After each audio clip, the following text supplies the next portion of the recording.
بسم اللہ الرحمن الرحیم۔ السلام علیکم گائز، تو کیسے ہیں آپ سب لوگ؟ آئی ہوپ کہ آپ سب لوگ خیریت سے ہوں گے، ٹھیک ہوں گے۔ Thanks for clicking on this video. Listen to the entire lesson. Don't miss a single point in this lesson because this video is going to be very special for you guys. کیونکہ آج کی video ایک خاص request پر بنائی گئی ہے، جو request تھی مہرمہ عقیل کی۔ آج ہم پڑھیں گے active voice and passive voice کے بارے میں تھوڑا بیسک۔ یہ ہماری ویڈیو پارٹ 1 کے نام سے ہوگی، جو بیسک چیزیں آپ کو سمجھائی جائیں گی، اور جو نیکسٹ ویڈیو ہوگی پارٹ 2، اس میں تھوڑا ڈیٹیل سے آپ کو سمجھایا جائے گا۔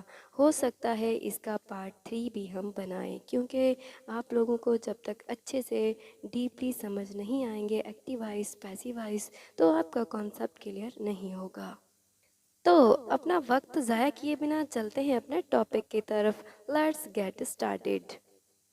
ایکٹیو اینڈ پیسیو وائس، اس کو اردو میں فعل معروف اور فعل مجہول کہتے ہیں۔ ایکٹیو وائس کو اردو میں فعل معروف کہتے ہیں اور پیسیو وائس کو اردو میں فعل مجہول کہتے ہیں۔ پیسیو وائس کو سمجھنے کے لیے ضروری ہے کہ پہلے ایکٹیو وائس کے فقرے کی ساخت سمجھ لی جائے۔ جیسا کہ آپ اس فقرے پر غور کریں۔ The child broke the toy. بچے نے کھلونا توڑ دیا۔ نمبر 1، اس فقرے میں بچہ فاعل یعنی کام کا کرنے والا ہے، کیونکہ کھلونا توڑنے کا کام بچے نے کیا۔ فاعل کو انگریزی میں سبجیکٹ کہتے ہیں۔ نمبر 2، اس جملے میں توڑ دیا فعل یعنی کام ہے، جملے میں توڑنے کا کام ہوا ہے، چنانچہ بروک فعل یعنی ورب ہے۔ نمبر 3، مندرجہ ذیل فقرے میں دا ٹوائے مفعول ہے، مطلب کہ آبجیکٹ ہے۔ مفعول اسے کہتے ہیں جس پر کام واقع ہو، کیونکہ توڑنے کا کام کھلونے پر واقع ہوا ہے، لہٰذا دا ٹوائے مفعول یعنی آبجیکٹ ہے۔ آپ تھوڑا غور کریں تو اس فقرے میں پہلے فاعل سبجیکٹ، پھر فعل مطلب کہ ورب، اور آخر میں مفعول مطلب کہ آبجیکٹ آیا ہے۔ یعنی اس فقرے کی شکل کچھ یوں ہے، جیسا کہ دا چائلڈ سبجیکٹ ہے اور اردو میں اس کو فاعل کہتے ہیں۔ بروک ایک ورب ہے اور ورب کو ہم فعل کہتے ہیں۔ دا ٹوائے یہ ایک آبجیکٹ ہے اور آبجیکٹ کو ہم اردو میں مفعول کہتے ہیں۔ اس وضاحت کا یہ نتیجہ نکلتا ہے کہ ایکٹیو وائس یعنی فعل معروف کا ہر جملہ فاعل یعنی سبجیکٹ سے شروع ہوتا ہے۔ لک ایٹ دیم، یہاں پر ہمارے پاس 4 فقرے ہیں۔ ان چاروں فقروں کا جو سبجیکٹ ہے وہ سٹارٹنگ میں ہی لگایا گیا ہے، تو یہ بھی سارے جو جملے ہیں چاروں کے چاروں ایکٹیو وائس ہوئے۔ کوئی بھی جب جملہ سبجیکٹ سے شروع ہوتا ہے تو وہ ایکٹیو وائس ہی ہوتا ہے۔ Like this, I so a film, میں نے ایک فلم دیکھی۔ اس جملے میں سبجیکٹ آئی ہے، کیونکہ فلم دیکھنے کا کام آئی یعنی میں نے کیا ہے۔ اس جملے میں فلم ایک مفعول ہے، مطلب کہ آبجیکٹ ہے۔ ہمارے پاس اگلا سینٹینس ہے دا تھیف اسٹول مائی پین، چور نے میرا قلم چرایا۔ اس جملے میں تھیف یعنی چور سبجیکٹ ہے، کیونکہ چرانے کا کام تھیف نے کیا ہے۔ ہم دیکھتے ہیں کہ یہ جملہ بھی فاعل سے شروع ہوتا ہے، لہٰذا یہ ایکٹیو وائس کا جملہ ہے۔ اس جملے میں مائی پین آبجیکٹ ہے۔ اس کی 3rd ایگزامپل دیکھیں، وہ بھی ایسے ہی ہے۔ علی از ریڈنگ اے بک، علی ایک کتاب پڑھ رہا ہے۔ یہ جملہ علی سے شروع ہوتا ہے، علی کتاب کو پڑھنے کا کام کر رہا ہے، لہٰذا علی ایک سبجیکٹ ہے۔ فقرہ سبجیکٹ سے شروع ہوتا ہے، بس یہ بھی فعل معروف یعنی ایکٹیو وائس کا جملہ ہے۔ اس جملے میں آ بک آبجیکٹ ہے، مطلب کہ مفعول ہے۔ چلیں اس کی آخری ایگزامپل دیکھتے ہیں۔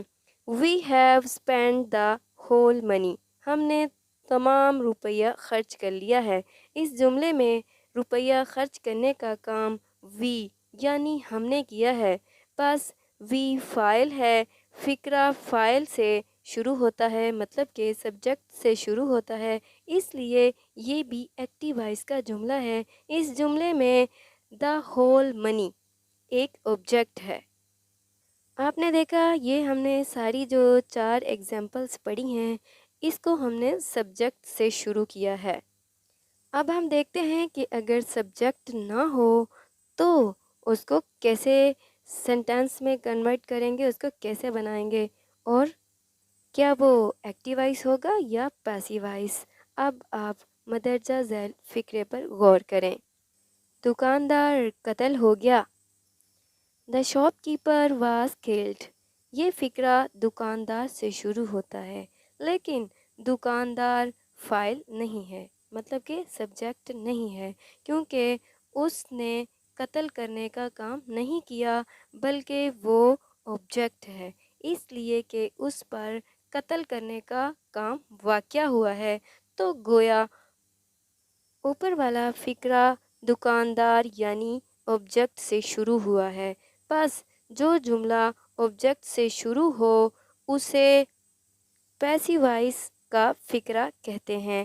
اب سوال پیدا ہوتا ہے کہ کسی جملے کو آبجیکٹ سے شروع کرنے کی ضرورت کب پیش آتی ہے اور ہم اس کو آبجیکٹ سے شروع کیوں کرتے ہیں، مطلب کہ کون سی سچویشن میں اس کو یوز کرتے ہیں۔ اس کی 2 صورتیں ہیں۔ نمبر 1، جب ہمیں فاعل کا پتہ نہ ہو تو ہم مجبوراً فقرے کو مفعول یعنی آبجیکٹ سے شروع کرتے ہیں، مطلب کہ جب ہمیں سبجیکٹ کا پتہ ہی نہ ہو تو ہمیں مجبوراً فقرے کو آبجیکٹ سے شروع کرنا پڑتا ہے، ایسے ہی تو وہ پیسیو وائس بنتا ہے۔ مثلاً لوہا چوری ہو گیا، دا آئرن واز اسٹولن۔ اس فقرے میں ہمیں فاعل یعنی چور کا علم نہیں، لہٰذا فقرے کو لوہا یعنی آبجیکٹ سے شروع کیا گیا۔ نمبر 2، بعض اوقات ہمیں فاعل کا علم ہوتا ہے، مطلب کہ ہمیں سبجیکٹ کا علم ہوتا ہے لیکن اس بات کی اہمیت آبجیکٹ کی وجہ سے ہوتی ہے، لہٰذا ہم فاعل کا ذکر ہی نہیں کرتے اور آبجیکٹ سے فقرہ شروع کر دیتے ہیں۔ مثلاً 6 افراد کو گولی مار دی گئی، مطلب کہ ہمیں پتہ ہوتا ہے کس نے ماری ہے، ڈاکوؤں نے گولی ماری۔ قاتل کو پھانسی پر لٹکا دیا جائے گا، مطلب کہ جیل حکام لٹکائیں گے۔ تیسرا سبق آج پڑھایا جا رہا ہے، مطلب کہ استاد صاحب پڑھا رہے ہیں۔ مطلب کہ ہمیں سبجیکٹ کے بارے میں پتہ ہی ہوتا ہے لیکن پھر بھی ہم سبجیکٹ کو اہمیت نہیں دیتے، ہم اس کی اہمیت آبجیکٹ پر رکھتے ہیں۔ ان تینوں فقروں میں ہمیں فاعل کا علم تھا، مطلب کہ سبجیکٹ کا علم تھا، یعنی ڈاکوؤں، جیل حکام اور استاد، لیکن آبجیکٹ پر واقع ہونے والے کام کی وجہ سے آبجیکٹ کی اہمیت زیادہ تھی، لہٰذا ہم نے یہ فقرے آبجیکٹ سے شروع کیے۔ آئی ہوپ کہ آپ کو سمجھ آ رہی ہوگی۔ اب آپ ان تمام فقرات پر غور کریں۔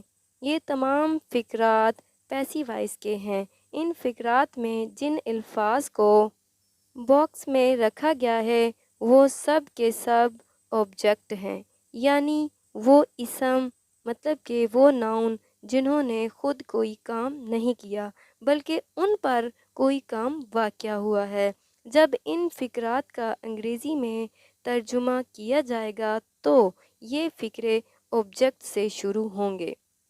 ویسے اردو زبان میں ان مفعولوں سے پہلے 2-4 الفاظ آ سکتے ہیں لیکن انگریزی کے تمام فقرے آبجیکٹ سے ہی شروع ہوں گے۔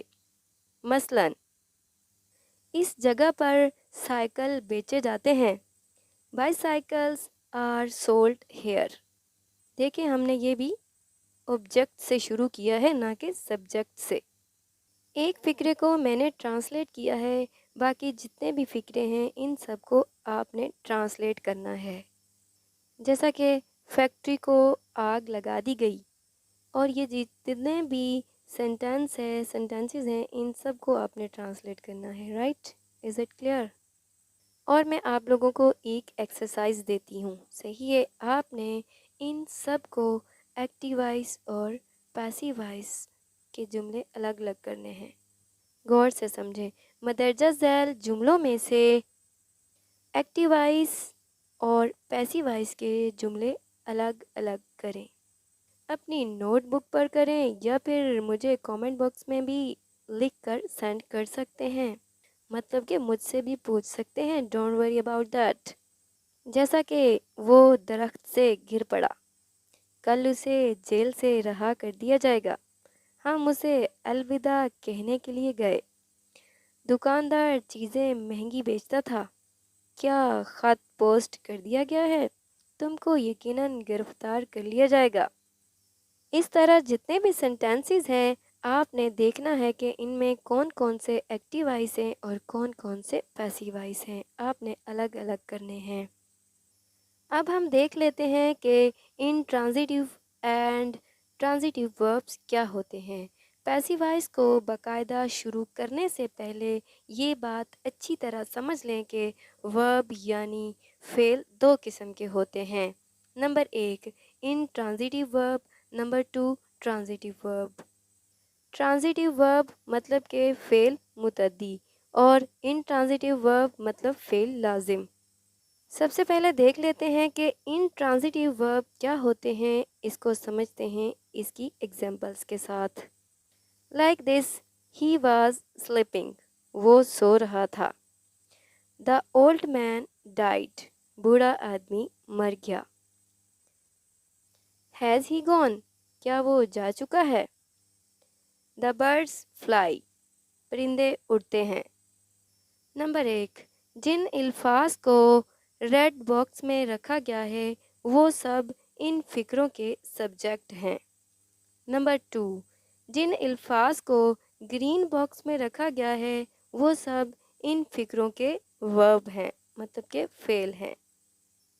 آپ دیکھ رہے ہیں کہ ان تمام فقروں کا مطلب صرف سبجیکٹ اور ورب سے پورا ہو جاتا ہے، یعنی ان فقروں سے استعمال ہونے والے افعال کو آبجیکٹ کی ضرورت نہیں۔ ان فقروں میں مندرجہ ذیل ورب استعمال ہوئے ہیں: سلیپ، ڈائی، گو، فلائی۔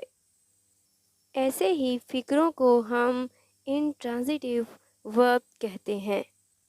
پس وہ فعل مطلب کہ وہ ورب جسے اپنا مطلب بیان کرنے کے لیے آبجیکٹ کی ضرورت نہ ہو اسے فعل لازم مطلب کہ انٹرانزیٹیو ورب کہتے ہیں۔ آئی ہوپ کہ آپ کو سمجھ آ گیا ہوگا کہ یہ انٹرانزیٹیو ورب ہوتے کیا ہیں۔ انٹرانزیٹیو ورب کو اچھی طرح سمجھ لینے کے بعد اب آپ ٹرانزیٹیو ورب کو سمجھنے کی کوشش کریں۔ پہلے آپ مندرجہ ذیل فقرات پر غور کریں۔ Like this, he caught a bird, اس نے ایک پرندہ پکڑا۔ اس فقرے میں جو فعل استعمال ہوا ہے وہ کاٹ ہے یعنی پکڑا۔ اب سوال پیدا ہوتا ہے کیا پکڑا؟ اس کا جواب ہے پرندہ پکڑا، مطلب کہ پرندہ۔ پرندہ یعنی برڈ اس فقرے میں آبجیکٹ ہے۔ پس کاٹ ایک ایسا ورب ہے جس کو اپنا مطلب دینے کے لیے آبجیکٹ کی ضرورت ہے۔ اس کی سیکنڈ ایگزامپل بھی دیکھیں۔ آئی نو ہز نیم، میں اس کا نام جانتا ہوں۔ اس فقرے کے فعل نو کو پورا مطلب دینے کے لیے آبجیکٹ کی ضرورت ہے۔ اس فقرے میں آبجیکٹ ہز نیم ہے، پس نو بھی ایک ایسا ورب ہے جسے مفعول کی ضرورت ہے۔ ایسے فعل کو ٹرانزیٹیو ورب کہتے ہیں۔ آئی ہوپ کہ آپ کا یہ کانسیپٹ کلیئر ہو گیا ہوگا کہ ان ٹرانزیٹیو ورب اینڈ ٹرانزیٹیو وربس ہوتے کیا ہیں۔ مدرجہ ذیل فکروں میں ذرا غور کریں تو ٹرانزیٹیو ورب کو ریڈ باکس میں رکھا گیا ہے اور آبجیکٹ کو گرین باکس میں رکھا گیا ہے۔ جیسا کہ آئی سو آ لائن، اس میں جو سو ہے وہ ٹرانزیٹیو ورب ہے، آ لائن جو ہے وہ ایک آبجیکٹ ہے۔ تو ان سارے جملوں پر آپ تھوڑا غور کریں اور سمجھنے کی کوشش کریں۔ اگر پھر بھی کوئی کنفیوژن ہو تو آپ کامنٹ باکس میں مجھ سے پوچھ سکتے ہیں، ڈونٹ وری اباؤٹ دیٹ۔ اور اب میں آپ کو ایک ایکسرسائز دیتی ہوں آپ کی پریکٹس کے لیے کہ میں دیکھنا چاہوں گی کہ آپ کو کتنی سمجھ آئی ہے اور کتنی نہیں۔ یہ آپ لوگوں کے لیے کوئز ہے۔ ایکسرسائز، ان فقرات میں سے ان ٹرانزیٹیو ورب اور ٹرانزیٹیو ورب والے جملے الگ الگ کریں۔ ان کا طریقہ یہ ہے کہ پہلے ان فقرات کو اپنی کاپی پر نوٹ کریں، اس کے بعد جس فقرے میں ان ٹرانزیٹیو ورب استعمال ہوا ہو اس پر صحیح کا نشان لگائیں اور جس فقرے میں ٹرانزیٹیو ورب استعمال ہوا ہے اس پر کراس کا نشان لگائیں۔ ٹھیک ہے نا؟ یہ جو سارے فقرے ہیں آپ ان کو سب کو غور سے دیکھ لیں اور ان میں سے ان ٹرانزیٹیو اور ٹرانزیٹیو ورب الگ الگ کر لیں، ان پہ ٹک مارک کر لیں۔